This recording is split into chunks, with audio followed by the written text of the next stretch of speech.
Dr. Jones, I'm gonna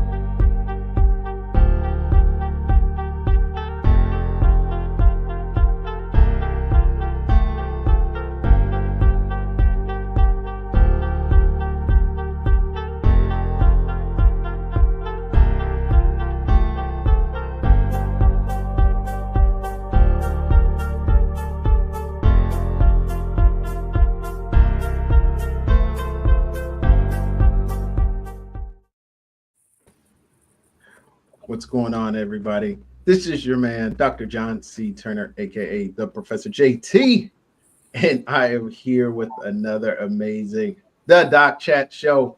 I always bring you some heavy hitter doctors, and I got them for you today. Dr. Stephen Jones, Dr. Montel Lewis, they are here today, and I'm telling you, black males that are doctors, let me tell you, you might not see too many times 3 black male doctors in one space, but you've seen it today on the Doc Chat Show. Hey, if you're checking us out, all my regulars, all my commenters, all my viewers, let us know you're checking us out. Let us know where you're from. We appreciate y'all coming on. So without further ado, we're going to let these guests introduce themselves. First up, Dr. Montel Lewis, here on the Doc Chat Show. Thank you for being here. Let us know a little bit about yourself. All right. Thank you, Dr. Turner, for the platform. My name is Dr. Montel Lewis. I'm a graduate of University of Phoenix.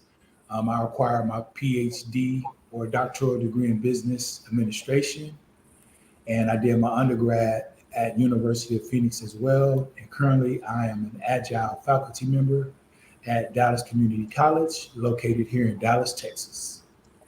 We love it. We love it.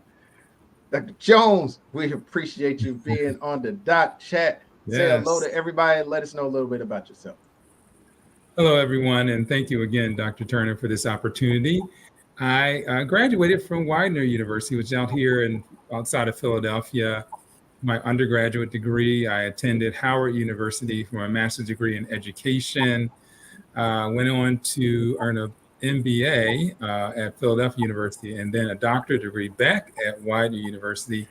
Currently, I work at Villanova University as an associate dean in the College of Engineering. And I also own my own education business, SAJ Publishing and Education Services. We love it. We love it. We got Philly in the house, y'all. And Dr. Lewis is from Michigan itself. And I'm telling you, we are doing some big things on the Doc Chat. I can't wait to talk to these guys. So without further ado, let's go into it. We wanted to say good evening to the great Dr. Whitty. He was on with us last week. We appreciate the work he's doing. Dr. Rise, repping Philly and Atlanta and all those cities. He be all over the place. We appreciate you tuning in. And the great Dr. Reed, she's down there in Dallas too. That fourth word, we have to remember there's two parts of Dallas. We have to remember. Let's give that respect there. Let's give the respect. We appreciate you tuning in. Folks, let us know where you're tuning in from. Holler at us here on the Doc Chat. So we're going to start with Dr. Lewis. Man, why go get a doctorate degree? Why go do it? Tell us how it even came about for you. Man, it came about just looking at my grandfather and my grandmother, how hard work they did, because I stayed with them. I was a young boy, and just seeing how hard they worked and just seeing what changes they made in the community with no education. So I was like, man, just looking at them. And I had one of my mentors, he was in my church, a guy named Tony Carson. Just looking at him, he went to University of Michigan State, pillar of the community. People used to love that dude. And I was like, man, I want to be like that guy. Nice. A pillar of the community. People respect him. The guys who, the D boys, as we call them now, they respected him. And I was like, even with the education. Yeah, with an education. Wow. So I was like, I want to do something like that. And as I got my undergrad, and then I went on to get my master's, I was like, you know what? I'm gonna do my PhD. And when I told myself that, I was like, it might be. And I told my family, they're like, go get it. But you always got that voice in the back of your head, this may be too much. And I was like, man, but then after my first 2 classes, I started rolling. I'm like, I could do this. I could do this. And then next class, the next class. But the challenging part came when approval for IRB.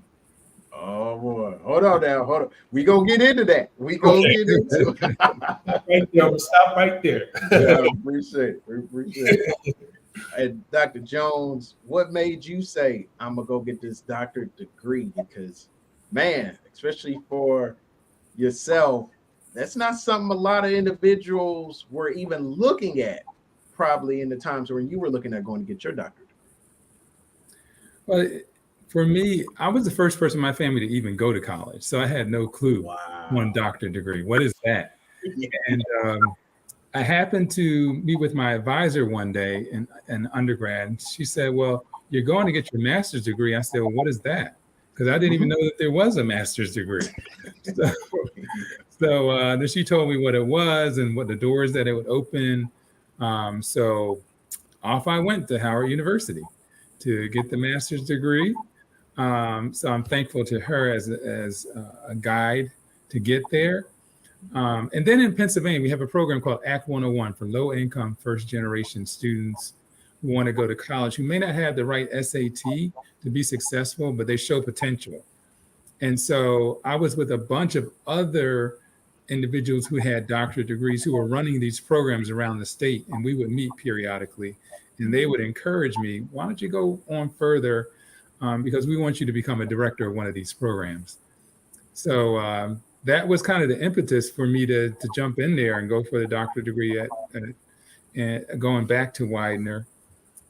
So it was a great opportunity to think about, how could I impact the lives of these students who were just like me coming into college? So I was giving back to that from which I came. Okay. All right, Dr. Lewis, you talk about the classes, and what a lot of people don't tell you, coursework is easy. Usually that finishing is hard. That's the hard part. So you got to the IRB. Talk about what that process was like. The IRB process, once you select your committee, your chair, and you do some of your residencies, then you got to submit for IRB approval, make sure everything lines up according to the school's program, how they got their guidelines set up. That's right. And my first time around, I'm excited. I'm like, I'm gonna knock it out on the first try. Called my buddy, Dr. Rashard Bennett. He graduated a year before me, but he was going through the same program. I said, man, I'm gonna knock it out. He was like, don't be surprised they deny you. I got denied. Yeah. Dropping out. I was like, is this for me? I done came this far. And then my chair, she was like, I'm gonna tell you that happens all the time. That's right. She said we gonna fix them errors. We're gonna submit it again. And then we fixed the errors. I submitted again, got denied again. Wow. But the thing was, Dr. Jones and Dr. Turner, it was a simple mistake I was overlooking because I was rushing that process. Very simple. And she highlighted and was like, how did we miss that? I was rushing. So the third time I went back, I prayed about it. I even took some time away. Yeah. I took some time away just to reflect on. I came back to it with a fresher new look, a fresher new vision. Man, I knocked it out, got approved. Man, I was so stoked. I'm telling you. So, Dr. Jones, you doing your work, was there some hangups? I mean, because of course you not even know about the master's. Of course you didn't know about the doctorate. And a lot of times us going into doctorate programs, there are stuff we just don't know. So you remember some hangups that were in your process? Well, in terms of the coursework, the area that I'm in required a lot of statistics. So I didn't notice there's like 5 different statistics classes. It just kept going on. It kept going on and on and on, taking these statistics. And what I found out was that you could take statistics and prove anything that you want to prove. That's true. And so they wanted me to know that I knew it, so that when I got to the next level, I'm telling the true story of what I wanted to research. And so once I got through that, I was kind of, mine was a little bit different. I had a advisor that was kind of a bully, and she bullied the other parts of her team to make sure that I got through that period of IRB. So I was able to get through, but getting through those courses was a rough situation for me. Oh yeah, definitely. We appreciate everybody tuning in here. My guy, future Dr. David, coming from Florida. They showing love in Saginaw. That's Sag Nasty. That's what they talking about right there. I know what they talk about right there. That's that love right there. We see you, future Dr. Earl, doing your thing, showing that love for A5A. We appreciate y'all right there. Dr. Ron, tuning in. I'm telling you, we appreciate you. Man. Dr. Jones, Dr. Witty's with you. Them stats ain't no joke. I had to take 2 myself. Regression almost made me run out the whole program. Let me tell you something. It is no joke. Absolutely no joke. We appreciate y'all tuning in here to the Doc Chat. If you're tuning in, hit us up. We appreciate you. We want you to be able to get to the end of that doctor degree. All of us did it. It's no joke. Trust and believe, but you can do it. You definitely can do it. And we're here to encourage you today. And these are the real talk stories. We don't hold no bars, nothing. We tell you it's real. Dr. Lewis, I was the same way. Took me 4 times IRB. I was so tired. The people was tired of hearing from me. I said, I got to get this done. I got to. So we go to Dr. Lewis.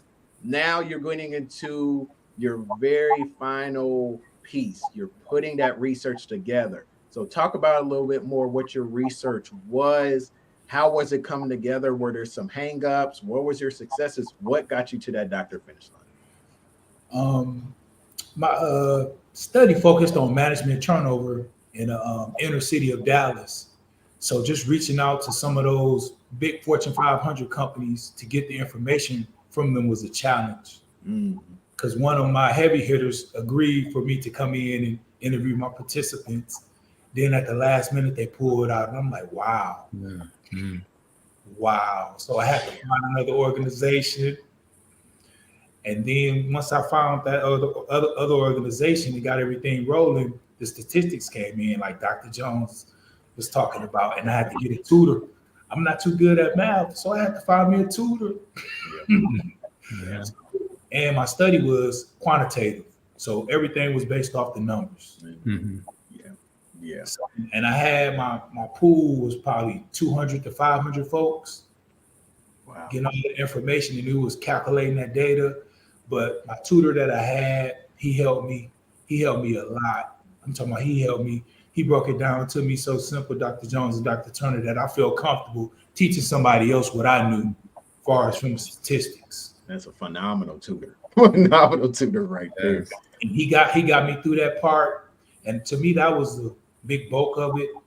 And then, putting a PowerPoint presentation together, that was pretty much simple. But that statistics part of it and making the data represent the information that I was putting together, that was, but I did it. I did it.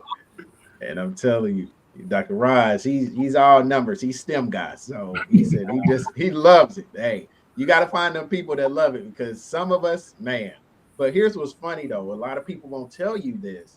A lot of people will love going the quantitative route over the qualitative route, because numbers don't lie. You just gonna go with what you have, So hey, it works the way that it works, but at least you got through it. That's getting through it, sir. Mr. Harrell, we see you there out there in Delaware. We appreciate y'all checking out these great doctors here on the Doc Chat tonight. So Dr. Jones, kind of go over your final process of getting done. What were some of the things that were happening? Kind of go over your research again as well. Okay, so for my research, my topic was on the glass ceiling in higher education for African Americans. And what I was looking at was the fact that African Americans get into what I call Black positions on the college campus. And you get stuck in those positions because the university administration sees you as that Black person doing that Black thing on your campus, but not looking at all the skill sets of what you have that can be used in other places. And so I was able to prove that you really had to move to another university to get promoted as African American. And stuff ain't changed. So, if you think you're stuck at your university right now, those of you who are out there, you are stuck and you need to move on to some other place get That's the deep, hey, Dr. Jones. That's deep. That's deep. That's good right there. You talking to Dr. Lewis? We were talking before we got on. You might have spoke a word to him right there. That's deep. That's deep, sir. That's good. Deep. Yeah, That's yeah. good. And so for me, the challenge was, we didn't have laptops and cell phones back then. You had to go and take your data and give it to somebody to get it back to you. And so making sure that got back right.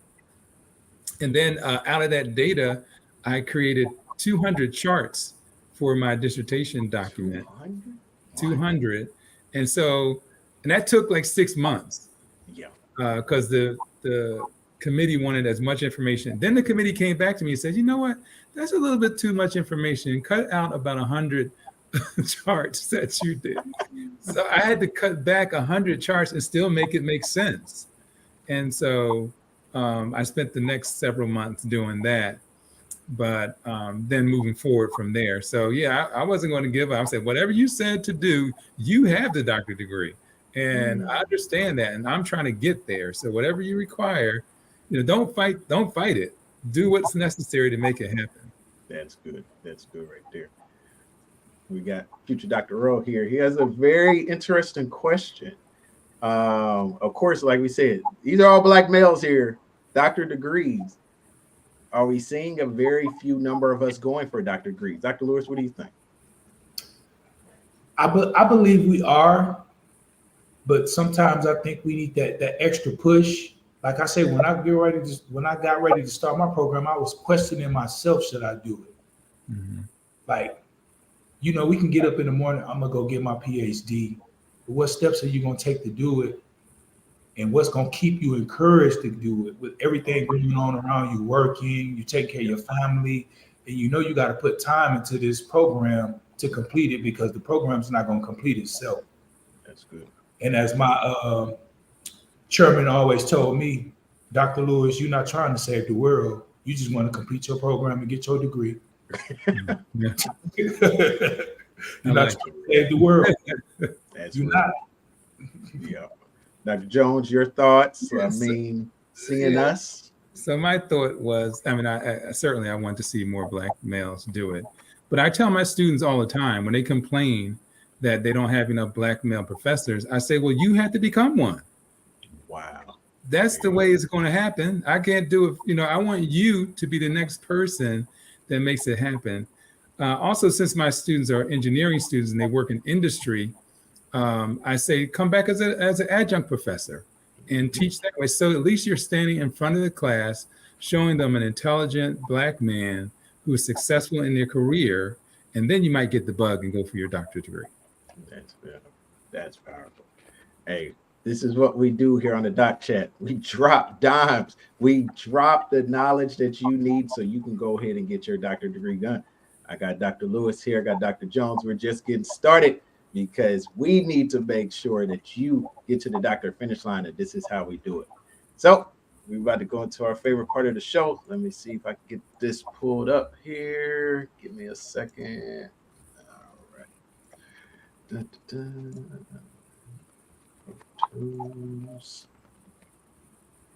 All right.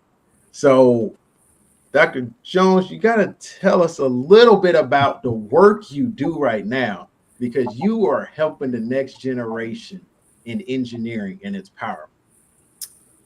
Thank you for the opportunity. So I work, I'm associate dean in the College of Engineering, like I said, at Villanova University. And I have several programs now that help high school students to consider engineering. I have a Saturday program, I have a summer program, and when they finally arrive at the university, I'm kind of their parent for the next 4 years to make sure that they have the academic support and resources that they need to get through. And students know that I will call them day, weekend, doesn't matter. I'm going to make sure that I'm in their lives so that they can be successful. And by doing that, they then contact other students and say, this is the person that you want to connect with. And so the great thing is I have my students who are at Drexel who have children are now bringing their children to Villanova University. I get to see the next generation of students. So some of the students that you see in these pictures are students that have been either parts of my programs or have been involved in also helping me. The other thing I try to do is involve those students while they're on campus with the other students. I'm the advisor for the National Society of Black Engineers, Society for Hispanic Professional Engineers. So I travel with the students to their conferences and try to be of support to them there as well. That's incredible. That's incredible. Now, talk about you finally graduating with your doctorate degree, and what did that mean? Getting hooded, crossing that stage, knowing it was you, and Yes. all the work that you put in. What was it to graduate, and what does it mean now for these students to see you as Dr. Jones?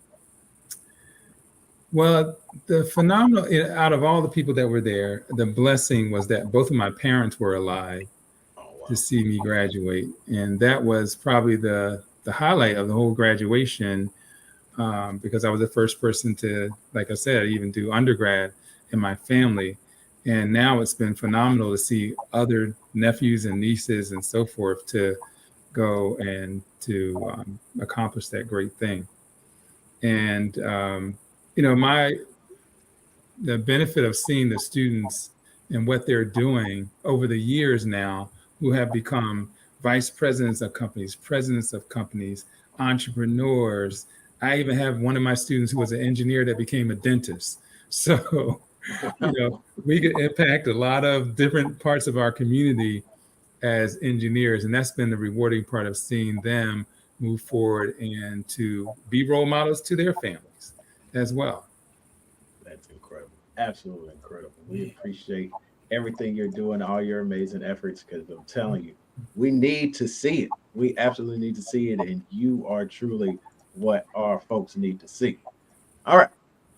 Let's see if we can get here. Dr. Lewis. So you got to that day. Looks like your parents were there as well. Yes, I'm like you, Dr. Jones. I was happy my parents, my mom and dad saw me walk the stage. I was the first one in my family to get a PhD.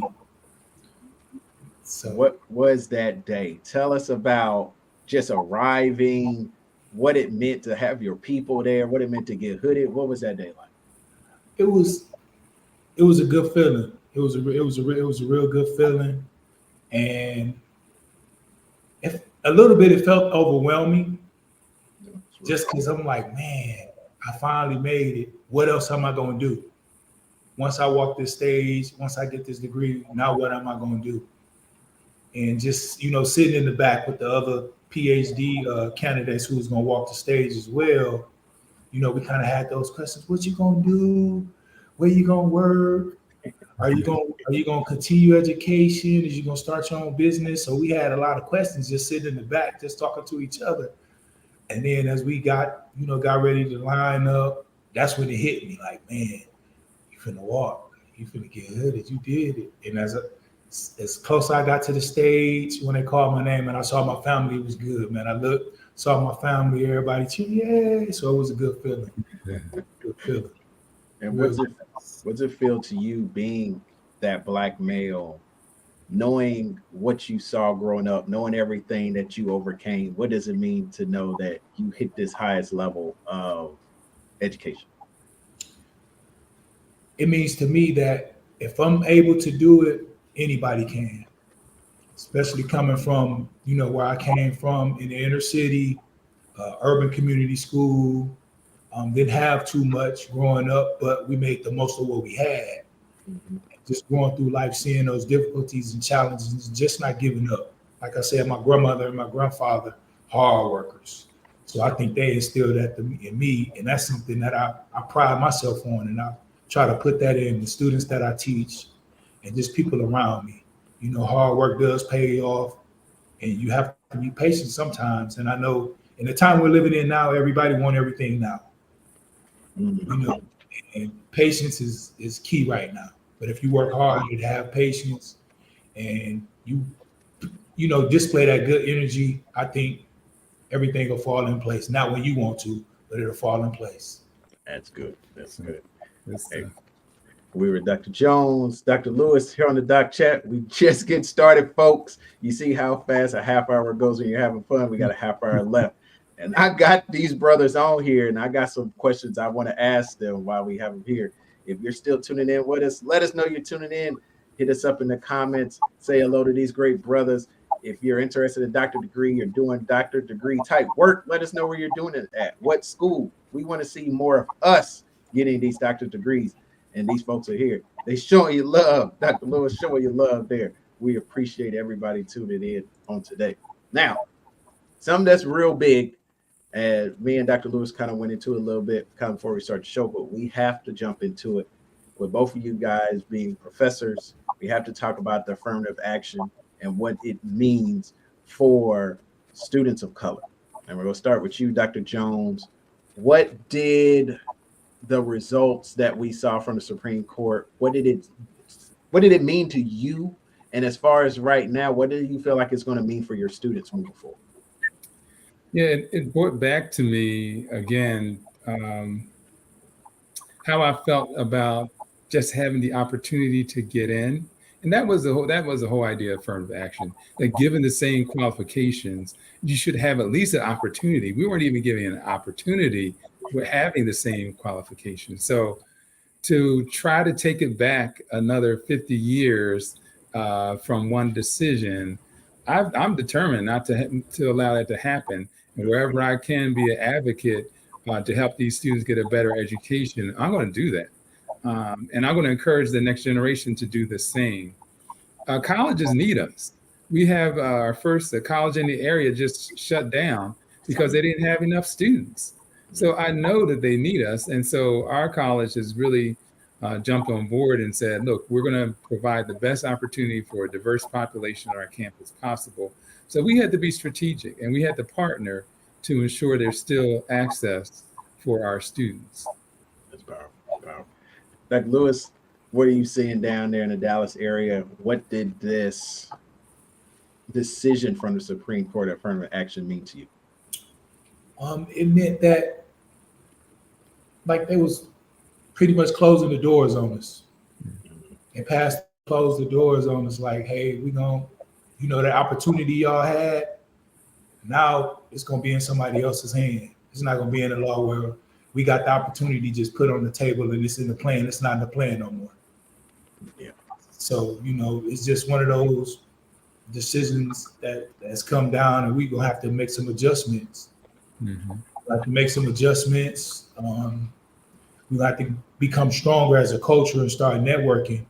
And over time, we'll get over this hurdle as well. Like our ancestors prior to us did the same thing.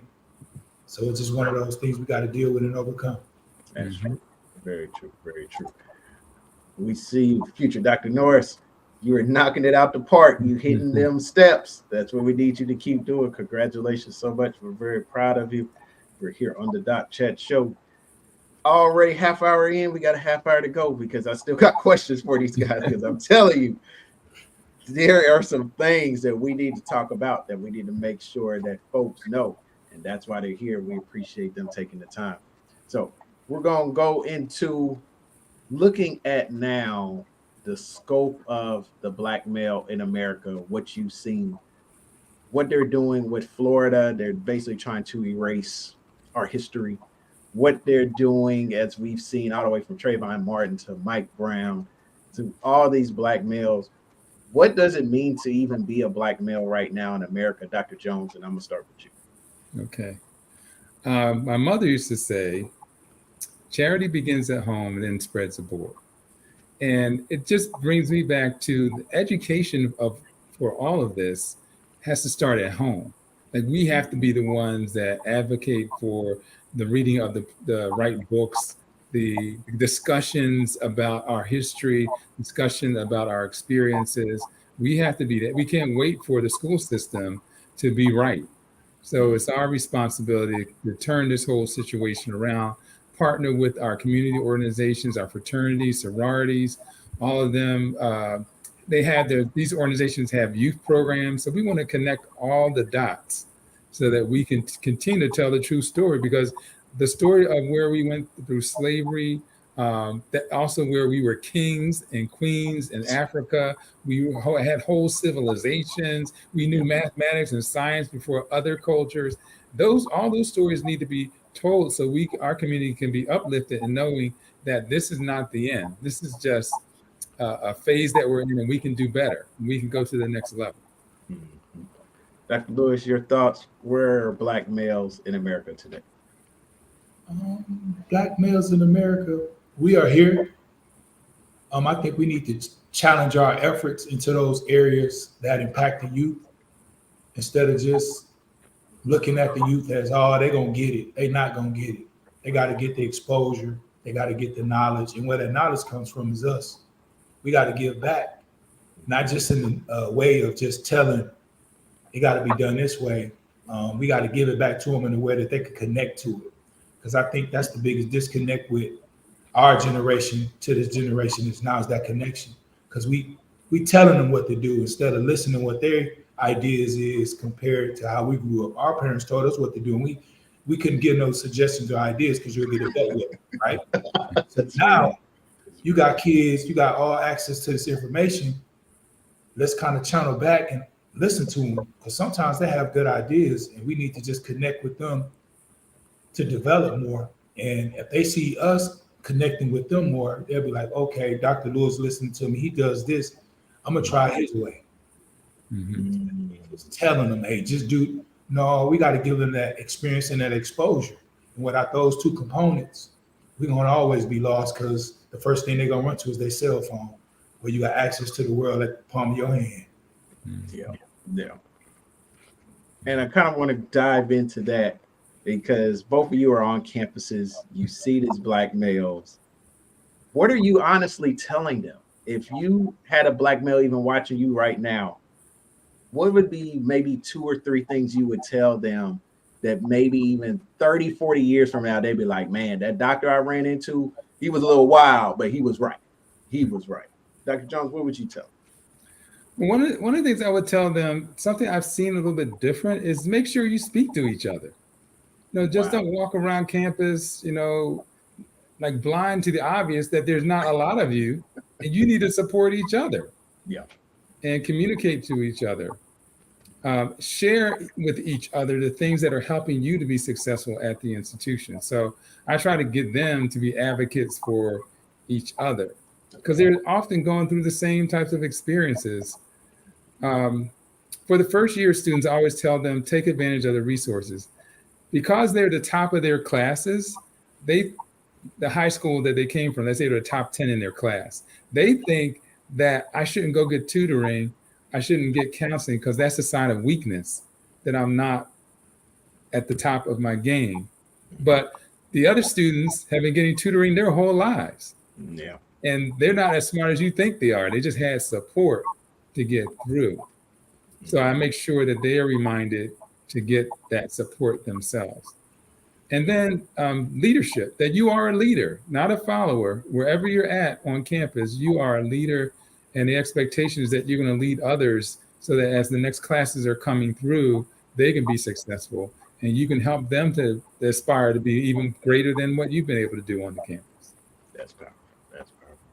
Dr. Lewis, you're seeing your Black male students, even you said there's a lot of Latino students you're seeing, you're men of color. What are you telling them? What are you real talk telling them in this day and age that hopefully will help them years down the line? Tell them, improve the communication. All this, what up, bro? I hear that a lot. And like Dr. Jones say, just eye contact, communication with each other, because a lot of students walk around, they got their heads held down into their cell phone. So there is no communication or no interaction at all. And if they do see each other's, what up, bro? How your class going, man? Well, I'm flailing such and such. Oh, well, it is. I'll just take it over in the summertime. No, don't take it over in the summertime. Use the resources on the campus and pass the class right now.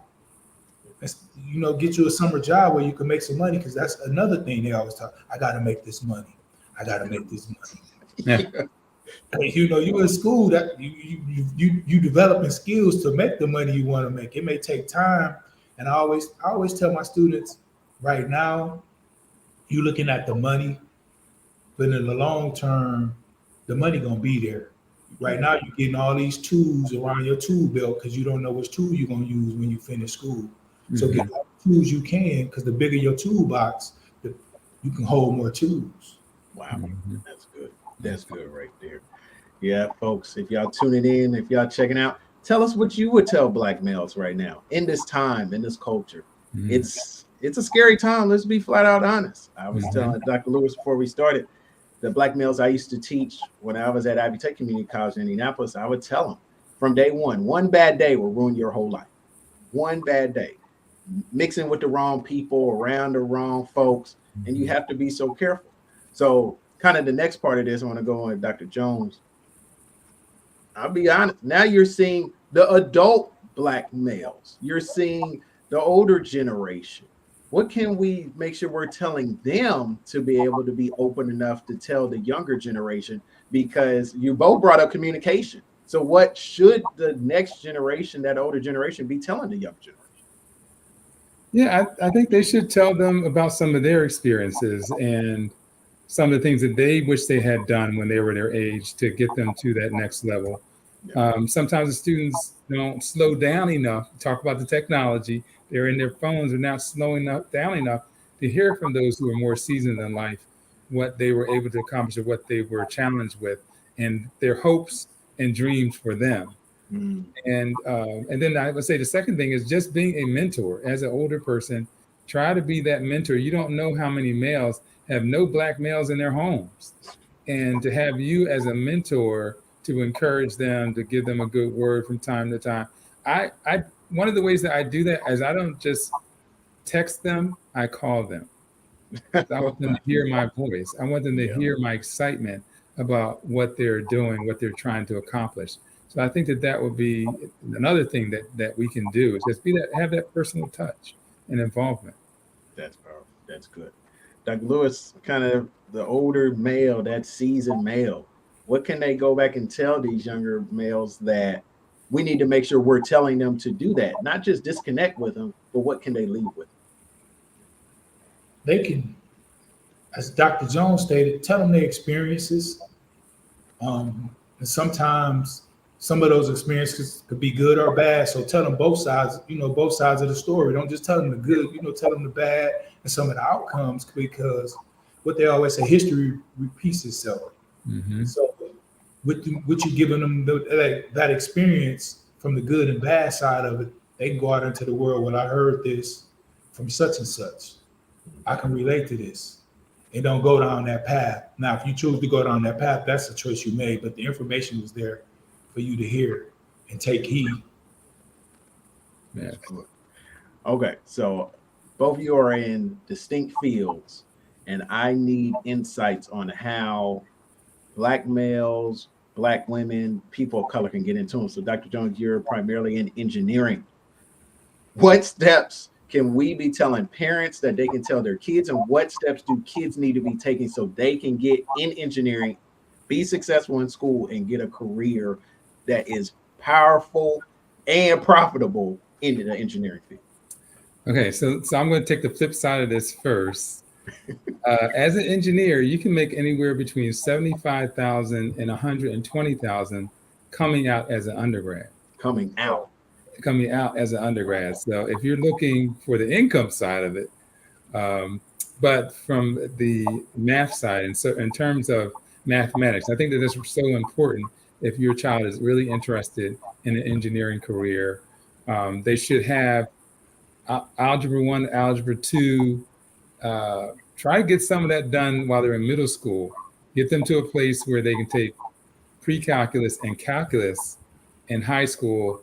And if they can take AP calculus, that's a bonus, because a lot of the professors on campuses are teaching at the AP level, which is the advanced placement level. Again, something I didn't know until I had children, that there were advanced placement classes, because they didn't have that in my community. And they tell us, that's true. And that if you pass that test with a 4 or 5, you'll get credit when you go to college. So, just making sure that they're prepared there. Most colleges will also require a student to have physics as one of the courses that they've taken while they're in high school to be admitted to a college of engineering. Some colleges of engineering admit you right into the engineering program. Some colleges require you to get through your first year with a certain GPA to move into engineering. So every college is a little bit different about that. But the things I just said are foundational. Sciences would be another area. If you're interested in chemical engineering, you certainly should have done well in chemistry in high school, biology in high school. There's a connection between there. And then I would say that there are programs, Project Lead the Way is an engineering program that some of the schools adopt. There are some high school programs that are engineering oriented. And also, if your high school doesn't offer calculus or pre-calculus, maybe they have a program with a local community college where you can go and take that pre-calculus or calculus there. So if your high school doesn't offer, look for that option where your child can still get the credits for the math that they need. So those are the foundational things. Another thing I would say, a lot of colleges like my own have engineering summer programs. If you can get your child on a campus for an engineering summer program, that's a phenomenal way for them to meet some of the students, get some more insights about engineering, and keep their excitement level and engage with the engineering opportunity. Telling you right now, he just dropped major gold right now for so many parents. So many parents ask these particular questions, and we appreciate that very much. We appreciate y'all chiming in. What would you give Black males right now? What would you give them that they need? And I'm telling you, future Dr. Earl got it right there. Take their education seriously. Take it seriously. And we appreciate you. Dr. Washington, one of our great, the Doc Chat doctors. And look, she's telling her sons powerful things, powerful stuff, because we have to have it. Absolutely have to have it. We want our sons to be successful. Now, Dr. Lewis, you're in business, man of business. What steps would you tell the next generation coming in? Okay, middle school, high school, I need you to get this under your belt before you go to college, because it's going to be a huge help, especially if you want to go into a career in business. Know how to control the room. Because in business, when you walk into the room, people are expecting you to know your information, especially if you're the boss. And everybody want to be a boss. Mm-hmm. It's time right now. Everybody want to be the boss. They don't want to be the second tier manager or the first. They want to be the boss. So if you want to be the boss, you have to take those proper steps, improve your communication skills, work on your finance tips, just in case you hire somebody in your company to do an audit, you can check the checker. Well, I didn't think nobody do that. Yeah, I know. I just not gonna tell you that. Yeah. Just making sure that you have a variety of skills, because you're dealing with a lot of people in business, and in business, you're not capped. Mm-hmm. So we not putting all our eggs in one basket. You can make 75,000 to 300,000, depending. The sky's the limit in business, because you can work for a company and have your own business, two or three for a business, and then with the online spectrum, you can run your business online while you got a regular job. So it's all about the communication piece, but also knowing your finances. Those are two main components, because in business, you're dealing with people from all different races, genders. So it's all about your communication skills and getting them to see your vision. Because once they see your vision and they believe in what you say, they're going to follow your lead. And with them following your lead, they're going to branch off, probably do their own thing off the information you provided them. But it's still the tutelage to your leadership at the end of the day. That's good. That's good right there. We got Dr. Rise. Dr. Rise doing great things with his business. Hey, Dr. Jones, he's already saying if you got folks that want to go TBI, AR, VR, neuroscience, he said hit him up, send him his way. And we always love showing love to folks doing great things, great doctors here, because all it's about is connection. If we can get students from college to career, and we can do it right here on the Doc Chat Show, we done did our job, folks. We done did it. And so we are so excited with the great things that the great doctors here are doing. Now, we got to keep going, because I got a little bit more time. I'm telling you, I got questions for days. But here's something else I want to make sure that people realize and understand. So we're going to start with Dr. Jones. Now that we're looking at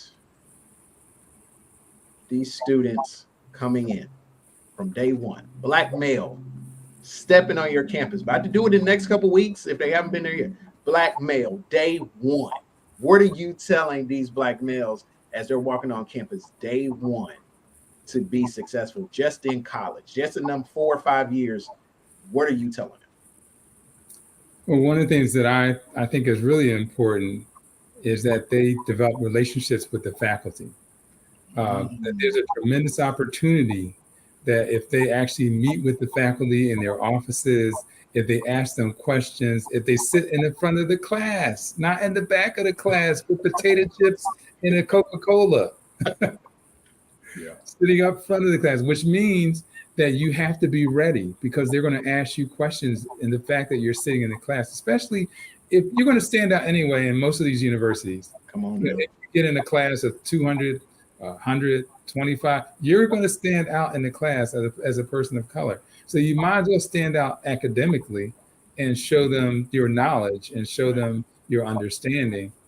And so, I want them to be that ready to step into it so that they can, have the 4 years ahead of them. They're looking not at just now, but they're looking to their future. Today is adding up to your future, where you're going to go. That's powerful. Dr. Lewis, the students are coming in day one.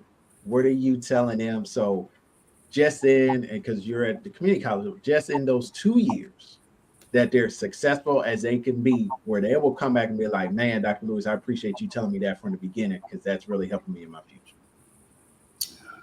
I would tell them first, welcome. They made it this far because a lot of kids don't go to college. They get a job and they work. So I'll tell them, welcome. This is a journey for you. Don't give up on yourself. Use the resources on this campus as much as possible. And don't look like if you fail one time, quitting, because you can ask many other faculty members or staff members, if they fail the class, did they give up? And don't give up on yourself. Never give up on yourself. Try to finish out your program. And just kind of communicate, like Dr. Jones said, to the faculty, because sometimes the people that you don't like are the people that help you. That's good right there. Can I add one more thing? Yeah, go ahead. Sometimes, again, students don't know that if they're in a class that's really is just too challenging for them, they can withdraw from a class before it turns into a bad grade. So you want to meet with your professor before you get to that place, so you know exactly where you stand, what your scores are, and then make a wise decision. Again, you might want to talk with your advisor before you make that final decision. But I'd rather see you drop that class and not have that drop your grades, your GPA for the first semester so low, and then you feel like giving up. That's good. So just, don't allow your pride to make you, if you believe that with support you can get through and you're willing to add the additional hours of study for that subject, that's fine. But you might need to drop a class. That's good. And I definitely add in there, it's easier to maintain a GPA than to bring it up. So if you can get a strong GPA that very first semester, I'm telling you, it's easier to maintain that 3.0 and higher than trying to work from a 2.2 and trying to bring that thing up. So definitely great knowledge. I want to make sure we get to this question. What are you telling parents that you're meeting with their younger kids? Because just as Earl has here, we understand a lot of times our Black males coming in are already behind already. So what are we telling parents, or what can we tell parents? Hey, you just had a young Black male. You even just had a young Black woman. What can we tell the parents to make sure their kids are on track starting out pre-K, even before they even get to high school? What can we tell them? Dr. Jones, we'll start with you. Well, a little plug here. I wrote a book, a workbook. Okay. Around how to help your child be successful, birth through 12th grade. That was my focus of it. Nice. But I think the most important thing is mindset of the parent. The most significant factor in a child's ability to go to college is the education of their mother. So the more educated the mother is, the greater the chances are that the child will have to make that kind of progress. Not to discount the male in the relationship, But I'm saying that, the mothers spend more time with them. So making sure that you're putting them in these educational environments, they can get on college campuses as young children. There's all kinds of programming happening on our campuses. You would not believe, especially over the summer, how many children are on our campuses. So getting them exposed to the college campus early, the expectation that that's the place where they're going to be, the things that college students do, I think is important. And also there's a place, John Hopkins has a Center for Talented Youth. And in the Center for Talented Youth, you actually take some courses as a young person, and you actually get prepared for the SAT at 12 years old. My daughter took the SAT at 12, and when she went into the room, she was the only Black child in the entire room. So the other parts of the room did not look like her. So that gave them an advantage. And so, it's about that exposure as well. Make sure, is this it? This is it right here, right? That's the study skills book. I also have the blue one is the parents book. So okay, so you have one for students and you have one for parents. Parents, yep. I have a scholarship book as well. Okay, so we are plugging this. Is what we do on the Doc Chat, folks. 7 secrets of how to study. There is a guide for students, a guide for parents. Dr. Stephen Jones, he's the one that's doing it. We got to make sure we plug that. So I thank you for that. We definitely thank you for that. And make sure we get the parent one up here if I can. Make sure folks get an eye on that. Oh, right here. Yeah, that's it.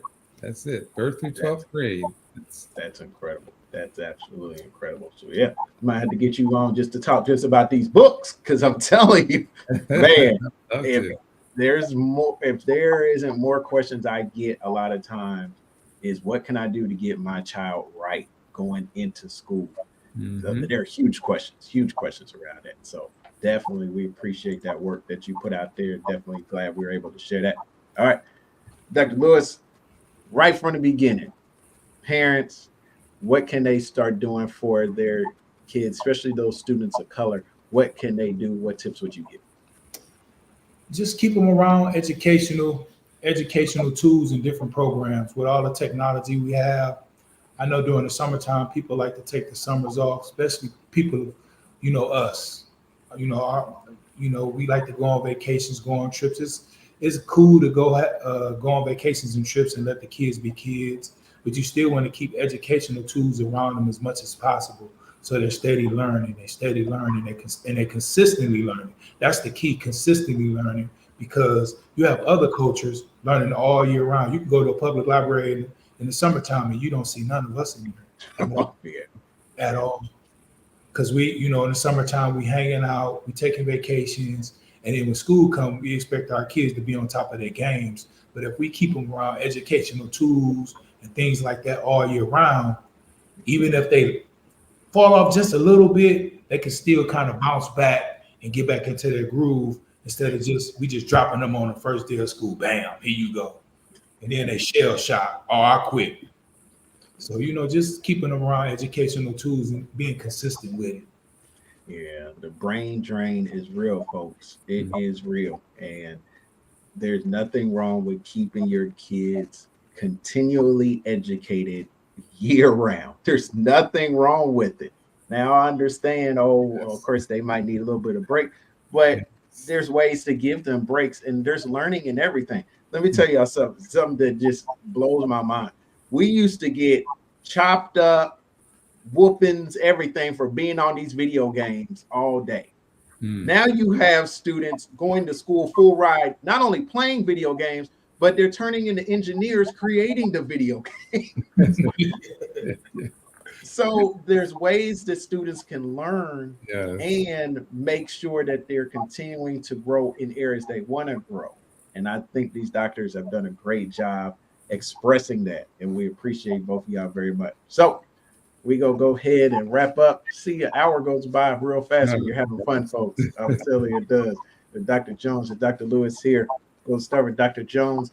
So tell folks where they can find you. And if you give one last tip to anybody that wants to get a doctorate degree, what would that be? Let me do that first. To those of you who are at the phase where you have about 25% to go. Make sure you surround yourself with mentors that are going to encourage you to get across the finish line. Find those people who are your advocates, because you're going to run into some roadblock and you're going to need somebody to keep you encouraged. So make sure that you have that family around you that will keep pushing you towards your goal.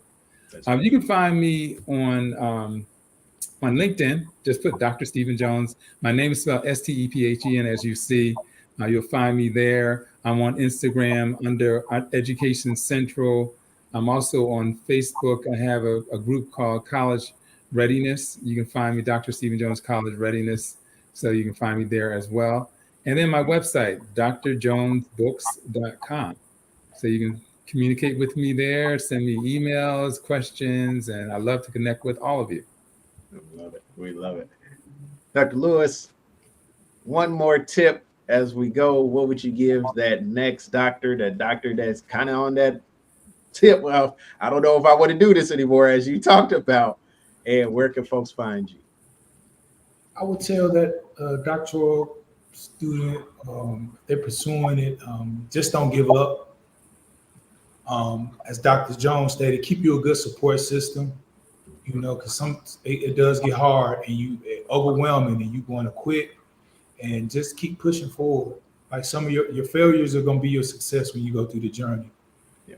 Because you're going to learn what you did good and you're going to learn what you did bad. And, you know, you keep pushing, and you'll make it through. That's good. Mm-hmm. Where can folks find you at? And people can find me on LinkedIn, Dr. Montel Lewis. And I'm not, like I told Dr. Turner earlier, I'm not big on social media, no Instagram, no Twitter, but LinkedIn, you can find me on LinkedIn. That's good. That's good. I'm telling you, folks, we're just getting started here in August. Next week, we have 2 huge talks. We're doing the big talk on what can you do from the very beginning to start off on your doctorate degree right. We have some great doctors coming on there. And we're going into our part 2 of careers and love. Let's talk about sex. We're talking about sexual health. We got some amazing sexual health and wellness experts that are coming on. You don't got to be coy. You ain't got to be shy. We know what y'all doing out there, and we're going to talk about it to make sure you're doing it right. All right? We're going to have those conversations because that's what we do on the Doc Chat Show. We have the great conversations. We appreciate everybody for tuning in. We'll hope you join again, Earl. We appreciate you, man. We appreciate the questions. We appreciate the love. And, hey, Dr. Rice, we appreciate you for tuning in. Everybody for tuning in tonight on the Doc Chat Show. Remember, do big things. Go be that doctor, because you got doctors here that are going to support you, help you get to that finish line. Everybody tune in. Dr. Lewis, to Dr. Jones, we want to say thank you. Thank y'all both so very much. And as always, we say, peace out, everybody. Thank you.